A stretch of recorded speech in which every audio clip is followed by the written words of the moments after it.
쌍용자동차 해고 노동자들이 오체 투지 행진을 시작했습니다. 엄동설 안에 찬바닥에 몸을 내던지며 정리해고 철폐를 요구하는 이들의 행진을 뉴스K 카메라가 따라갔습니다.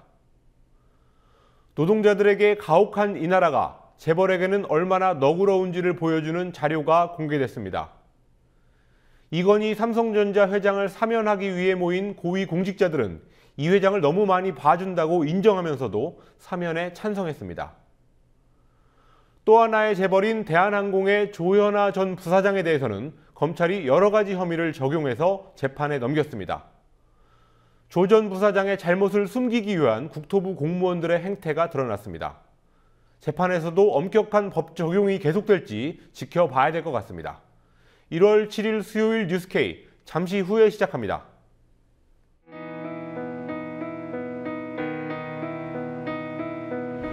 (1960년 4월 19일) 당시 언론은 빨갱이 데모라고 했습니다.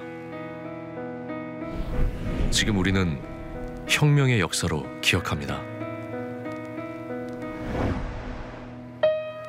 1980년 5월 18일 당시 언론은 불순분자의 폭동이라 했습니다.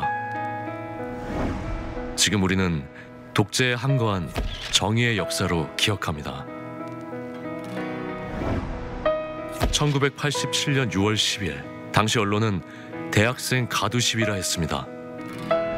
지금 우리는 민주주의를 쟁취한 감격의 역사로 기억합니다.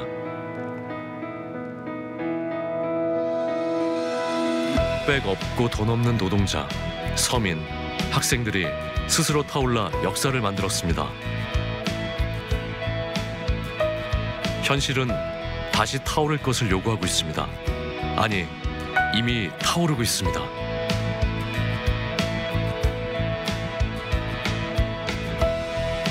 빨갱이를 종북으로, 불순분자를 외부 세력으로, 언론은 말만 바꿨을 뿐 역사를 부정하고 있습니다. 2014년 4월 1일 국민TV가 개국한 이유입니다.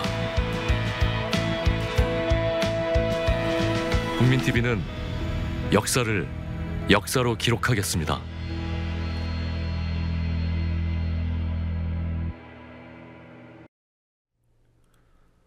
새정치민주연합이 오늘 전당대회 본선에 나갈 당대표 후보 3명 그리고 최고위원 후보 8명을 확정했습니다. 문재인 의원과 박지원 의원이 예상대로 대표 후보가 됐고 이인영 의원이 남은 후보 자리 하나를 가져갔습니다. 최고위원 예비경선에서는 기초의회 의원이 고배를 마셨고 반면 기초단체장은 본선에 진출했습니다. 정치권 취재하고 있는 PD 연결해 보겠습니다. 곽보아 PD. 네, 곽보아입니다. 문재인, 박지원 빅2 외에 대표 경선 본선에 나서게 된 이인영 의원, 주로 어떤 표가 이 의원한테 갔습니까? 네, 과거 486 그룹을 대신하는 표현으로 80년대 학번과 60년대생을 뜻하는 이른바 86 그룹, 그리고 김근태계가 주축인 민평련의 지지가 컸습니다. 경선 통과 후 이 의원의 말 들어보시겠습니다.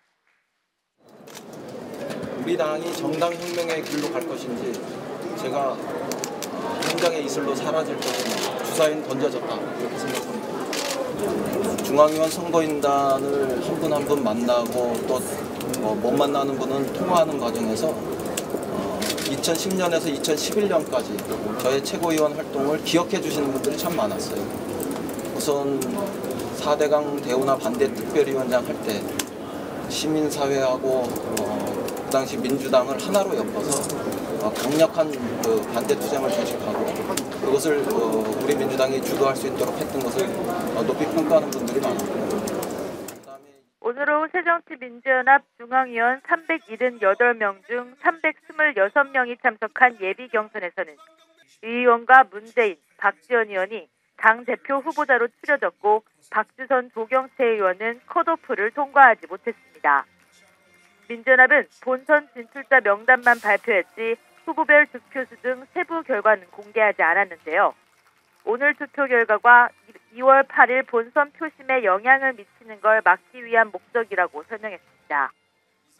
앞으로 약 한 달 동안 당내 최대 계파인 범친노그룹의 지지를 받는 문재인 의원, 호남 대표를 자임하는 박지원 의원이 치열한 경쟁을 벌일 예정이고 이인영 의원이 어떤 전략을 가지고 본선에 임할지도 관심입니다.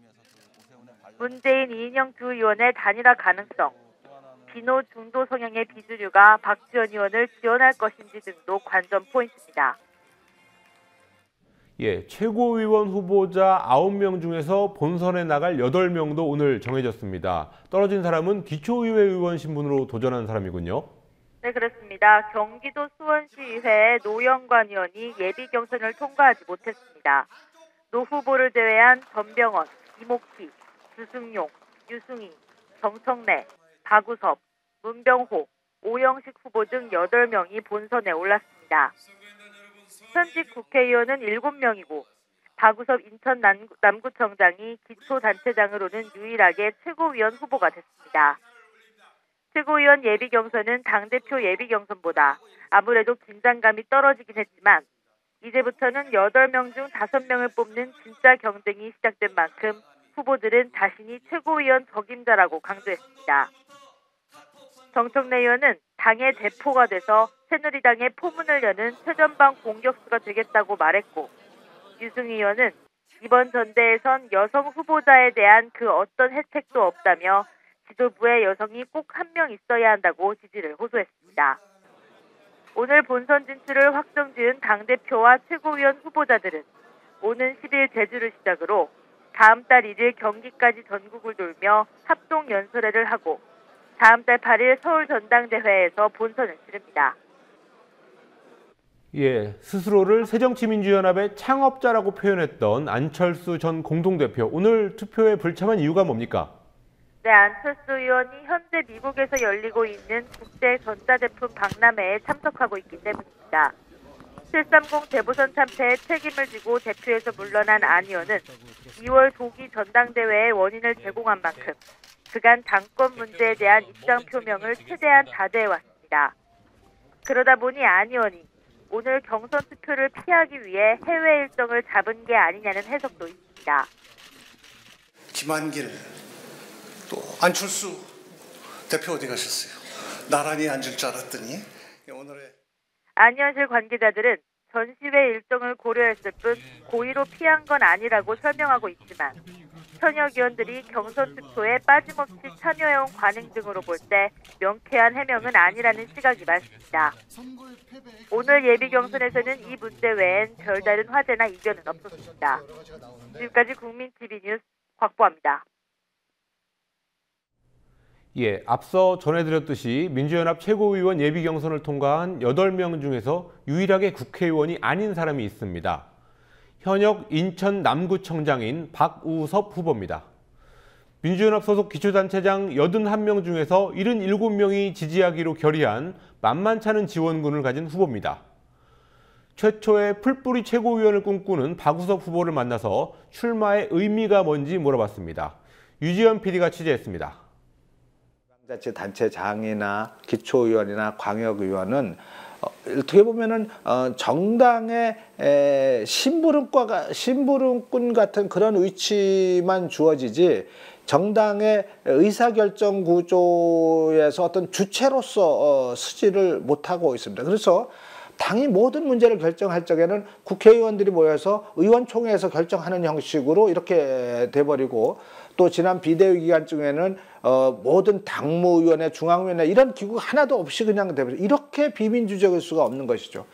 그러다 보니까 이 단체장들이 모여서 뭔가 당에 건의를 하면은 당에서는 이 단체장들조차도 일종의 민원인 정도로만 취급하는, 그러면은 우리 스스로가 우리 힘으로 단체장을 최고위원회에 출마시켜서 하자, 이렇게 의견이 한 3, 4개월 전부터 모아졌습니다. 지역의 문제는 지역이 가장 잘 알고 있고 지역의 해결책이 있기 때문에 지역으로 하여금 그것을 스스로 문제를 제기하고 그리고 그 문제에 대한 해결책을 내고 그걸 집행할 수 있도록 하는 것이 훨씬 더 낫다고 하는 것입니다. 그런데 지금은 그것을 중앙에서 모든 걸 틀어지려고 하고 있습니다. 뿐만 아니라 지금 더 큰 문제는 뭔가 하면은 이 박근혜 정부가 지방자치를 말살하려고, 그래서 기초의회를 없애고 기초자치단체장을 임명직으로 하겠다는 것인데, 그 기초의회가 비효율적이기 때문에 없애겠다고 하는 발상은 국회도 비효율적이면 없애야 된다는 발상하고 같이 맥이 닿는 거고, 이거는 이 유신헌법의 발상과 같은 발상인 겁니다. 이러한 지방자치를 말살하는 거는 결국 민주주의를 말살하는 거고, 지방자치를 통해서 주민들의 어떤 민주적인 역량이 커나가는 것을 말살하는 것이기 때문에 이러한 시도가 다시는 일어나지 못하도록 이 자치와 분권을 헌법적인 권위를 주도록 해야 한다는 겁니다. 저는 구청장을 4년을 꼭 임기를 마칠 생각이고, 그 다음번에도 저는 지방정부 자치분권과 관련된 일을 하려고 하는 사람입니다. 저는 이 기초의원, 광역의원, 또 단체장, 그다음 광역단체장, 이것을 어떤 이 상하관계나 여기서 여기로 이렇게 무슨 올라가는 이런 것으로 보는 거에 대해서는 반대입니다. 제가 구청장을 하다가 기초의원을 할 수도 있고, 또 광역의원을 할 수도 있고, 또 광역의원을 하다가 국회의원을 할 수도 있지만은, 국회의원 하다가 단체장 하는 분들도 많거든요. 저는 그런 것들에 대해서 우리가 조금 더 자유로워져야 된다, 이렇게 생각을 하고 있습니다. 지금 새정치민주연합이 정말 단체장과 의원이라고 하는 소중한 정치적 자산을 가지고 있는데, 여기를 잘 키워주고 능력을 발휘할 수 있도록 도와주거나, 혹은 여기서 나타난 성과를 당의 성과로 가져오려고 하거나, 이런 것들을 전혀 하지 않고 있습니다. 제가 되면은 우리 기초의원, 광역의원, 단체장들, 풀뿌리 정치인들의 역량을 높여서 이 일을 잘할 수 있도록 적극 지원해주고, 또 여기서 나타난 성과를 당의 성과로 가져와서 우리 당이 국민들로부터 신뢰받고 지지받는 당이 되도록 하는 것, 그 일을 적극적으로 할 생각입니다. 새누리당 친이계 좌장 이재호 의원이 십상시 보고서 검찰 수사에 대해 청와대의 사과와 인사조치가 있어야 한다고 주장했습니다. 특검도 필요하다고 말해서 박근혜 대통령과 친박계가 가장 민감해하는 문제를 정면으로 건드렸습니다. 한편 김무성 대표도 여의도 연구원장 임명 같은 당 운영에 대한 친박계의 반발을 묵살하기로 했습니다. 새누리당 계파 갈등이 폭발 직전입니다. 새누리당 최고중진연석회의 이재호 의원의 발언을 보시겠습니다.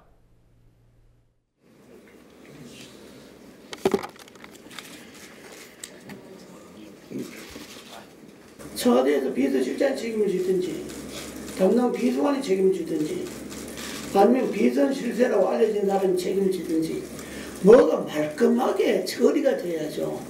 이게 이러이런 내용이었기 때문에 국민 여러분 다 미안합니다. 죄송합니다. 이것은 청와대가 관리를 잘못해서 쓸데없는 문건들이 나와서 국민을 혼란스럽게 해서 정말로 죄송한데 새해부터는 이런 일이 없도록 하겠습니다. 이렇게 이야기를 하고, 그렇기 때문에 적어도 이 건에 관련됐던 몇몇 사람들은 부득이 쇄신 차원에서 인사조치를 할 수밖에 없다. 그럼 이런 납득 있는 조치를 해야 한다. 그게 책임 정치고, 소위 그게 적어도 청와대가 여당의 입장을 존중해주는, 여당이 말은 안 하지만은 앞으로 정치 프로그램이 있어서 그런 문제를 해결해 주는 것이 청와대가 여당을 생각하는 겁니다.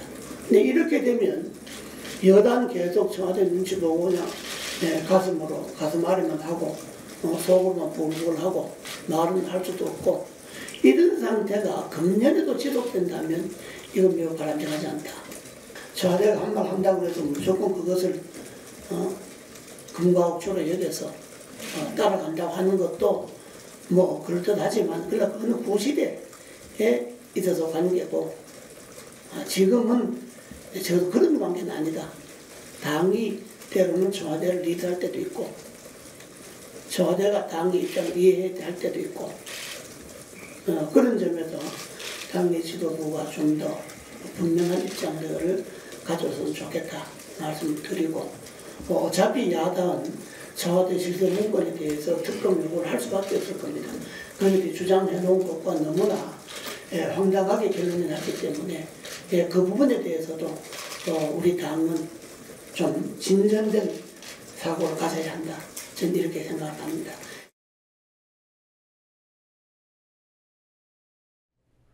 여야가 어제 합의한 세월호 피해보상 특별법에 대한 언론 보도로 인해서 세월호에서 구조된 학생들과 또 유가족들이 또다시 상처를 입었습니다.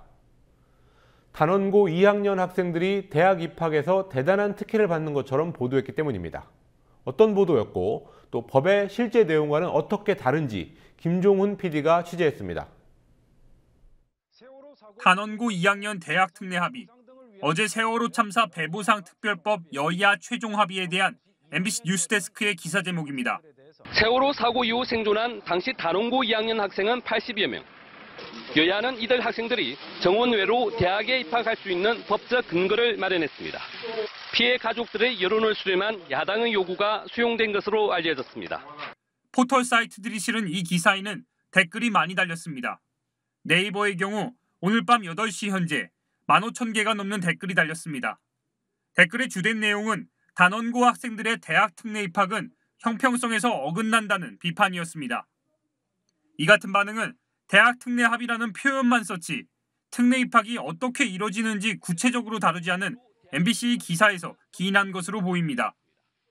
어제 여야의 합의를 보면 대학이 그 필요에 따라 참사 당시 단원고 2학년생에 대해서는 정원의 특별 전형을 할 수 있도록 교육부 장관이 근거 규정을 마련한다고 명시돼 있습니다.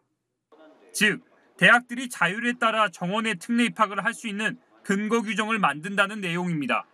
많은 분들이 이 조항이 굉장한 특혜 조항이라고 생각을 하십니다. 그런데 사실 뜯어보면 그렇지 않다는 것을 알 수 있는데요. 첫째는 이 조항이 들어갔지만 대학의 자율에 맡겨져 있습니다. 무슨 얘기냐? 대학이 원하지 않으면 안 하는 거예요. 원하는 대학만 하는 겁니다. 자율적으로 그 실시 여부를 결정하는 것이고요. MBC가 마치 피해 가족들의 요구에 의해 특례 입학 조항이 들어간 것처럼 보도한 것도 문제입니다. 어제 그 여야 합의안 나오고 나서 굉장히 많은 전화를 받았어요. 근데 MBC는 전혀 뭐 통화도 없었죠. 그런데 보도 나온 거 보면 아주 교묘하게 배치를 해놨더라고요, 문장들을. 그래서 잘 모르는 분이 보면 저희 가족들이 그 대입 특례를 요구를 해서 반영이 된 것처럼 기사를 써놨고. 유 대변인은 대학 특례 입학은 생존 학생들도 요구하지 않은 사안이라고 강조했습니다. 아이들이 원하지 않아요. 그때 생존 학생들이 겪었던 이 충격, 상처가 어마어마합니다. 이번엔 당사자들에 대한 대입 특례가 또 딱 불거져 나와. 이것 때문에 지금 우리 생존 학생들은 어제 그 소식 듣고 나서부터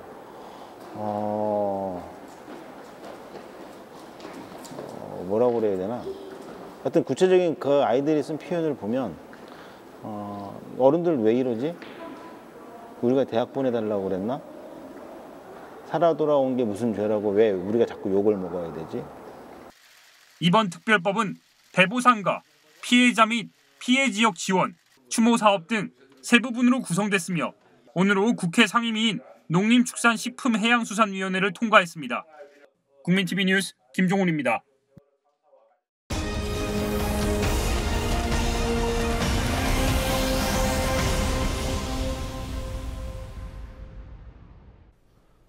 검찰은 오늘 조현아 전 대한항공 부사장의 땅콩 회항 사건에 대한 중간 수사 결과를 발표했습니다. 조 전 부사장에게는 기내에서 사무장과 여승무원을 20분간 폭행한 혐의, 항공기의 정상 운항을 방해한 혐의, 그뿐만 아니라 조직적으로 국토부 조사를 방해한 혐의도 추가됐습니다. 김현주 PD가 보도합니다. 조현아 전 대한항공 부사장이 오늘 재판에 넘겨졌습니다. 검찰은 조 전 부사장이 기내에서 사무장과 여승무원을 폭행하고 사적인 권위로 항공기의 항로를 변경했다는 등의 혐의를 받고 있다고 설명했습니다. 사무장을 강제로 비행기에서 내리게 한 점에 대해서는 업무방해와 강요죄를 적용했습니다.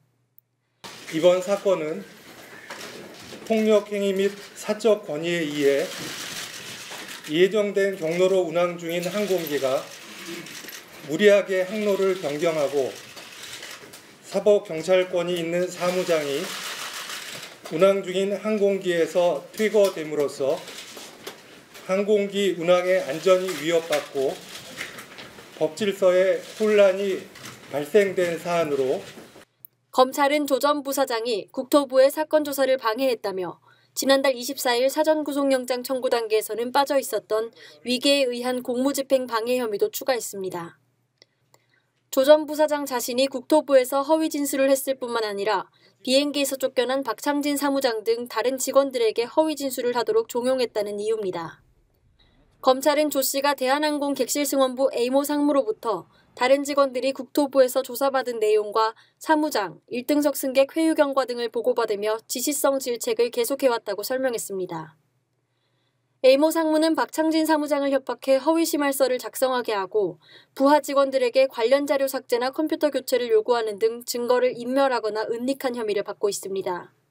사건 발생 초기부터 대한항공 임직원들이 동원돼서 허위 진술이나 서류 작성을 하게 하는 등 증거를 조작하고 관련 증거를 인멸, 은닉하여 진상을 은폐하였고 이로 인해 국토부 조사도 방해되는 결과가 초래된 것으로 확인되었습니다. 국토부 조사 결과와 향후 계획을 A모 상무에게 알려준 국토부 소속 감독관 B씨도 공무상 비밀 누설 혐의로 재판에 넘겨졌습니다. 검찰은 조 전 부사장이 1등석에 무료로 탑승했는지, 대한항공이 국토부에 좌석 승급 특혜를 제공했는지 등에 대해 계속 수사를 이어갈 예정이라고 밝혔습니다. 조현아 전 부사장에게 적용된 혐의 가운데 형량이 가장 높은 것은 항공기 항로 변경죄로 1년 이상 10년 이하의 징역을 받을 수 있습니다. 조 전 부사장은 현재 서울 남부구치소에 9일째 수감 중입니다. 한편 검찰은 오늘 중간 수사 결과를 단 4분만 발표한 후 현장에 온 전체 기자들을 대상으로 한 질의응답은 받지 않은 채 서부지검 출입 기자들만을 상대로 별도의 설명 시간을 가졌습니다. 국민TV 뉴스 김현주입니다. 이건희 삼성전자 회장이 2009년 말 단독 사면될 때 법무부 회의에서 어떤 말이 있었는지를 보여주는 회의록이 공개됐습니다. 이명박 정부가 당시에 강조하던 법과 원칙은 온데간데 없었고 비뚤어진 국익론만 넘쳐났습니다. 그러면서 자신들의 이름이 공개될까 걱정했던 회의 참석자들, 부끄러운 줄은 알았던 모양입니다. 강신혜 PD가 보도합니다. 2009년 12월 31일 당시 이명박 대통령은 이건희 삼성회장을 단독으로 특별 사면했습니다. 이건희 회장은 그해 8월 경영권 불법 승계 과정에서의 배임과 조세 포탈 혐의 등으로 징역 3년에 집행유예 5년이 확정된 상태였습니다.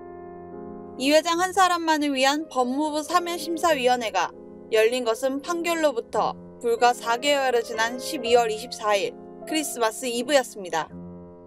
대통령에게 사면을 건의하기에 앞서 거쳐야 하는 절차였고 이 회장은 이 회의 후 일주일 만에 사면됐습니다. 이 회장이 사면을 뒷받침해준 50분간의 회의에서 어떤 말들이 오갔는지 보겠습니다. 회의에는 당시 이기남 법무부 장관 등 법무부 보직검사들로 이뤄진 내부위원 5명과 곽배희 한국가정법률상담소장 등 4명의 민간위원이 참석했습니다. 동계올림픽의 평창 유치라는 국가적 중대사를 앞두고 국익을 최우선으로 고려해 특별 사면의 적정성을 심사해달라. 이기남 법무부 장관이 회의를 시작하며 운을 뗐습니다.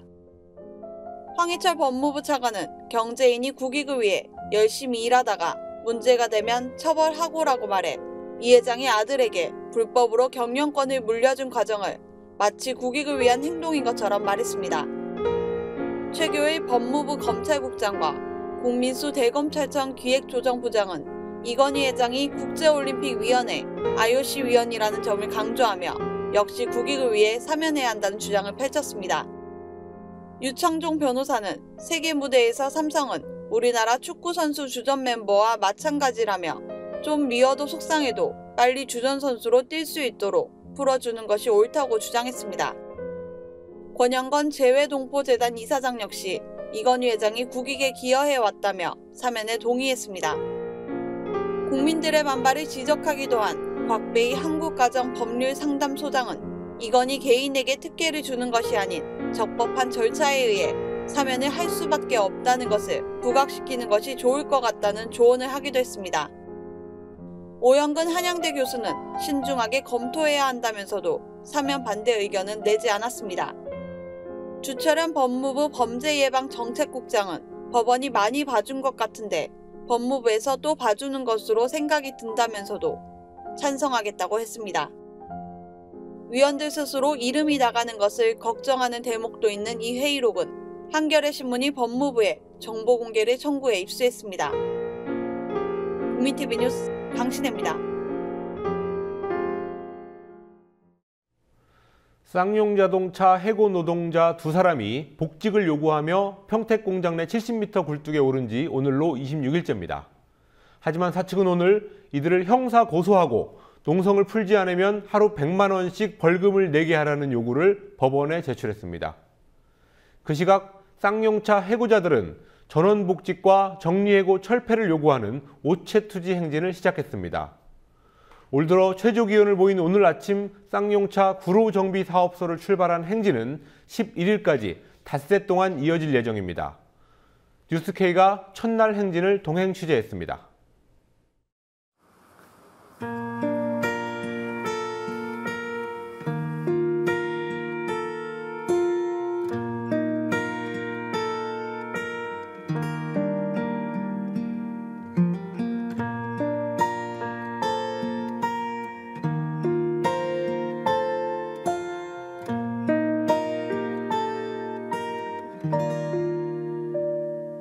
우리가 지금보다 더 젊었을 때 그때엔 보다 더 먼 곳을 바라보며 함께했지.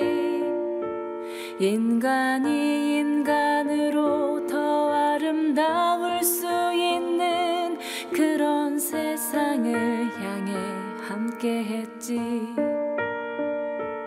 허나 젊음만으론 어쩔 수 없는, 분노하는 것만으론 어쩔 수 없는, 생각했던 것보다 더 단단하고 복잡한 세상 앞에서 우린 무너졌지.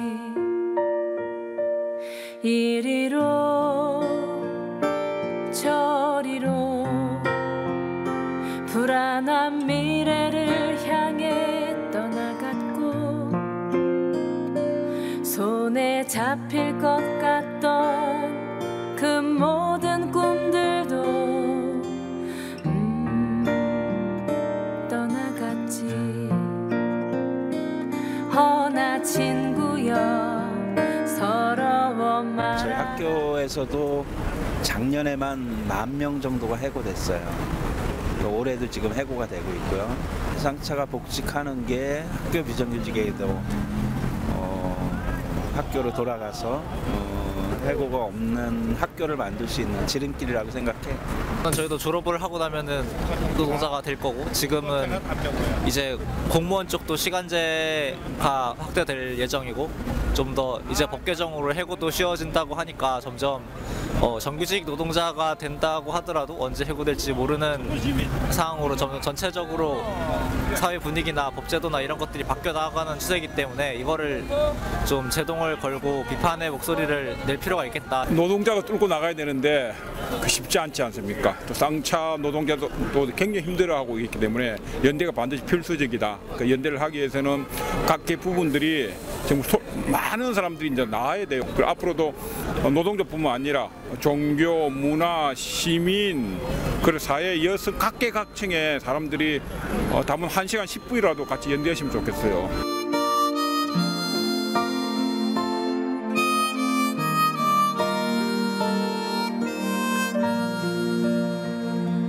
허나 젊음만으로 어쩔 수 없는, 분노하는 것만으론 어쩔 수 없는, 생각했던 것보다 더 단단하고 복잡한 세상 앞에서 우린 무너졌지. 2014년도 11월 13일 이 사법부에 의해서 뭔가 비통하고 비참하게 진짜 분노했던 그런 희망이 좀 약간 작아졌잖아요. 솔직히 그랬습니다. 근데 이 희망은 다시 우리가 키워나는 이 과정에 있다. 그것이 오늘에 이어지고 내일도 이어질 것이고, 이것이 비단 쌍용차 노동자들만이 아니라 이 정리해고로다가 진짜 고통받고 탄압받고 투쟁하는 노동자들이 함께하고 있고, 이런 하나의 발걸음과 오태추대의 한 배가 그런 희망들을 다시 좀 우리가 확인시키고 만들어가는 과정 아니냐, 저는 그렇게 생각하고 있습니다. 잊지 말게.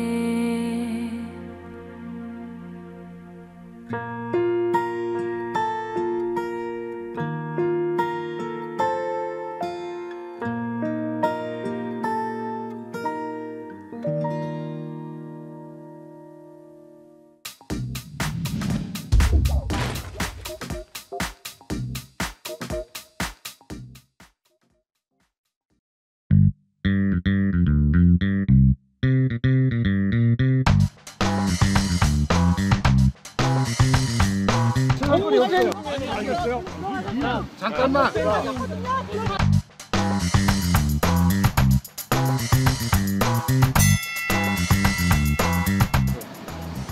여기 뭘 했습니까?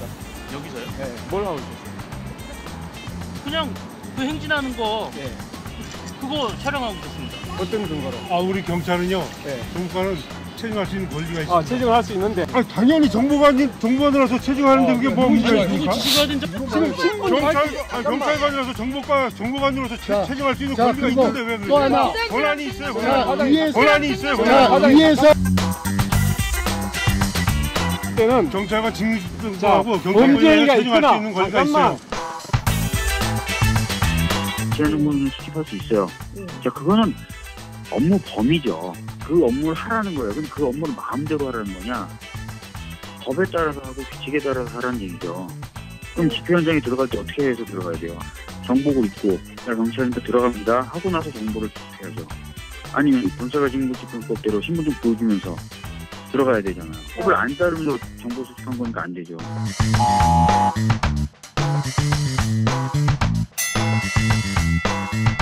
하니까 저한테 오마이뉴스 기자라고 말씀하셨죠. 그리고 제가 그러면 취재 기자 같이 안 왔냐고 하니까 어디 갔다고 하셨죠. 그러니까 저는 그런 적 한 적이 없어요. 아, 사칭하기 누가 사칭을 해요? 잠깐만, 사칭했어요. 누가 사칭을 해요?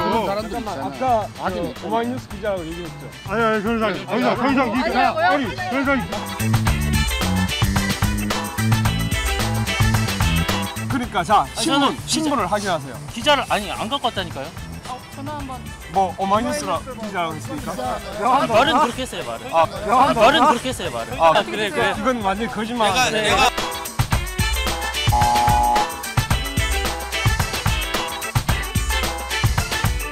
여기 저 기자 여러분, 이 사람 사진을 찍어주세요.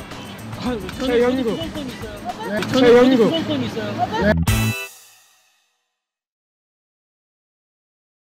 함께 만드는 언론 여기는 국민 TV. 함께 만드는 언론 여기는 국민 TV.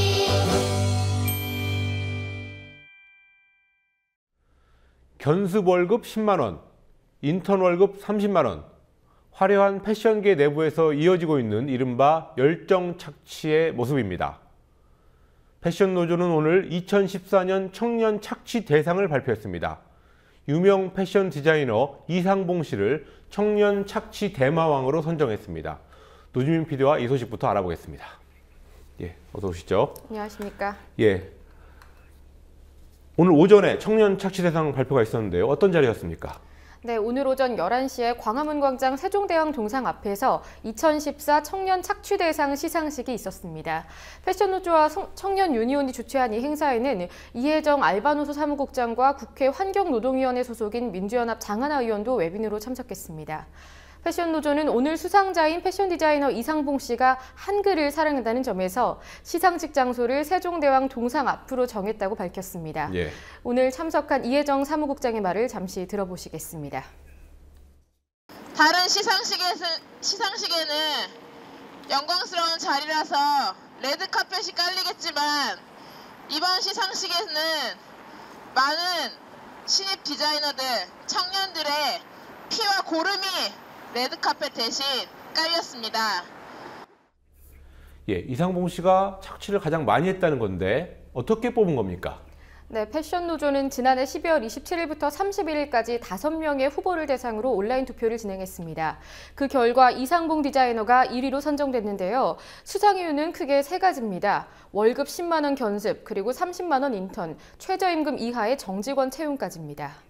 그리고 다음 2, 3, 4, 5위를 보시면요. 모두 다 패션 디자이너들로 유명한 분들이죠. 그러네요. 이석태 디자이너가 22표로 2위, 그리고 르이의 대표인 이승희 디자이너가 3위, 그리고 최범석 디자이너와 고태용 디자이너가 4, 5위를 차지했습니다.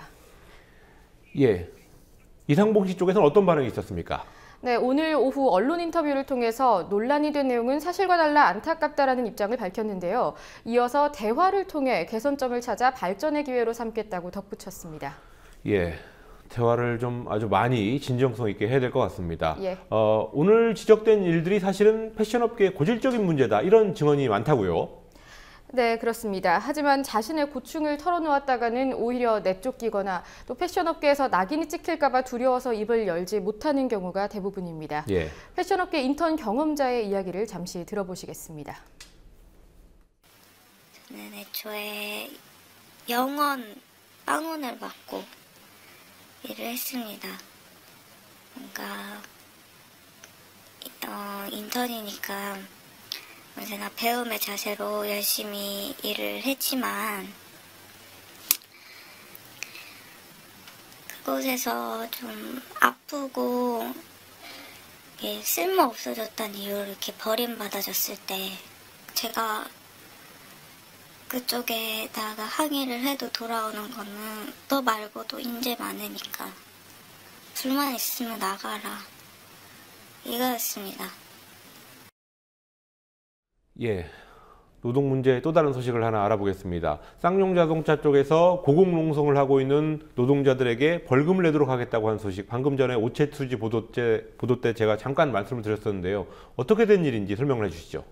네, 쌍용차가 평택공장 굴뚝에서 고공농성 중인 노동자들을 대상으로 퇴거 단행 가처분 신청을 제기했다고 밝혔는데요. 예. 만약 법원 명령이 나온 뒤에도 고공농성을 이어간다면 1인당 하루 100만 원씩 간접강제금을 부과하는 조치도 요구했습니다. 농성 중인 이창근 정책기획실장과 김정욱 사무국장이 각각 100만 원씩, 하루에 200만 원씩을 내도록 한다는 겁니다.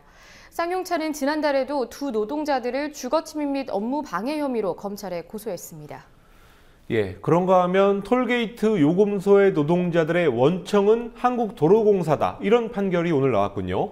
네, 톨게이트 노조가 지난해 한국도로공사를 상대로 제기했던 근로자 지위 확인 집단 소송에서 승소했습니다.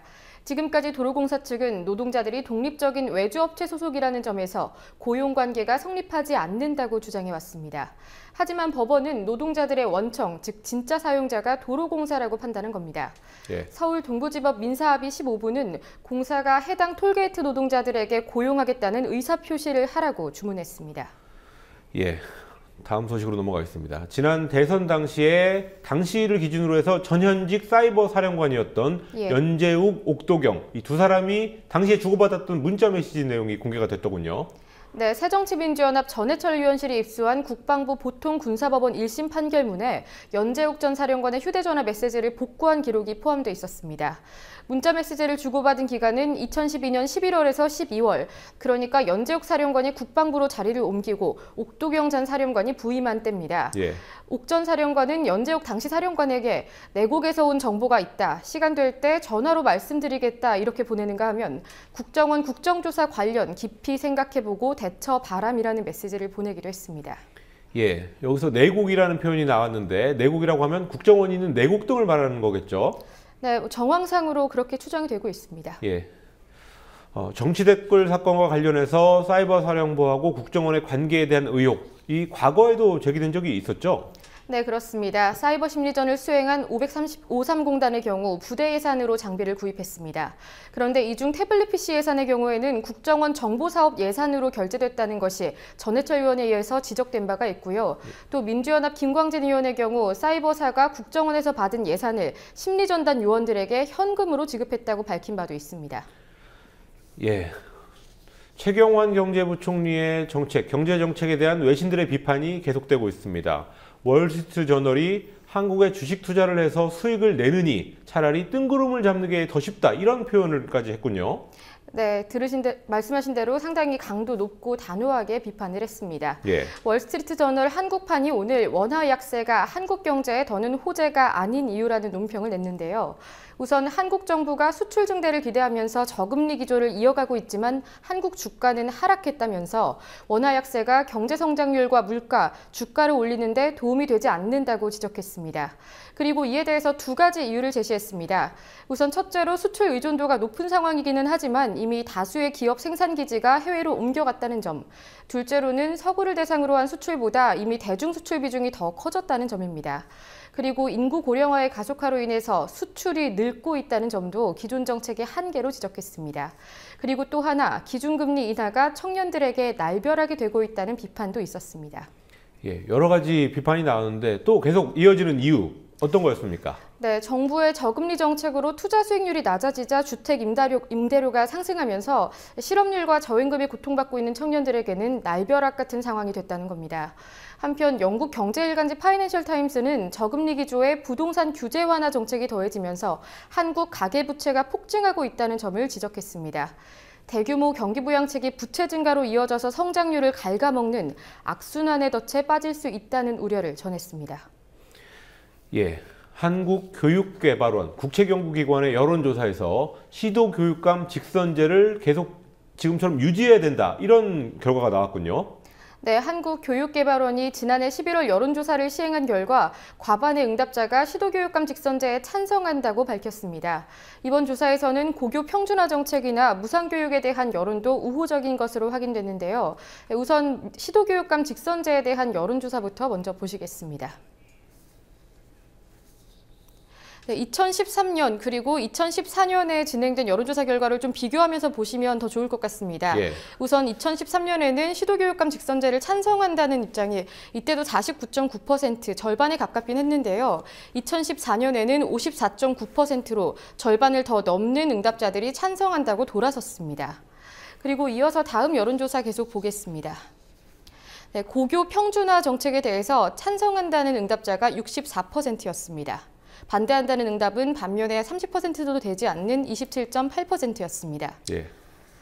네, 마지막으로 하나 더 보시면요. 국가 재원 투자 우선순위에 대한 응답을 정리를 해봤는데요. 먼저 가장 중요하다고 평가받고 있는 것이 1위, 0-5세 유아 보육 및 교육 무상화가 24.6%의 선택률을 받았고요. 그리고 두 번째로 이어서 대학교 등록금 감면 또는 장학금 확대, 그리고 노후시설 보수 및 개선 등이 그 뒤를 이었습니다. 예, 뉴스 리뷰 노주민 PD와 함께 진행해봤습니다. 수고하셨습니다.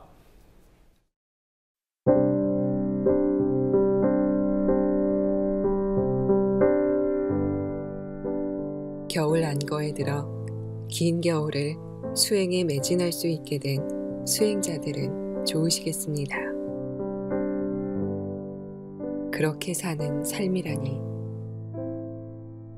큰 행운이고 축복이지요. 팔자 기구하여 그럴 수 없는 사람들이라고 공부심을 다 잊고 살아야 하는 건 아니겠지요. 좋은 어른들은 여염의 생활 속에서도 늘 공부하는 마음을 놓치지 않으셨던 듯합니다.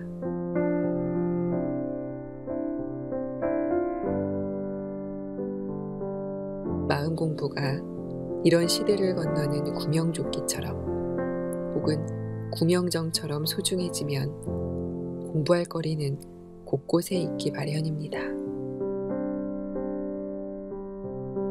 기도, 묵상, 참선이 다 좋지요. 다.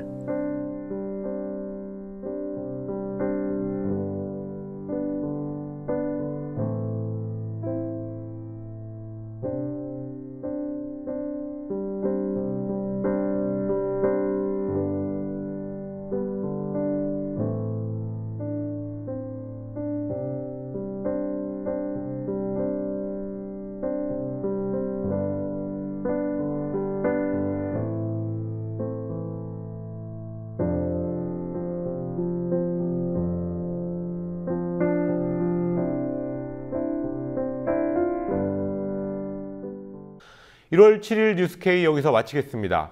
시청해주신 여러분 고맙습니다.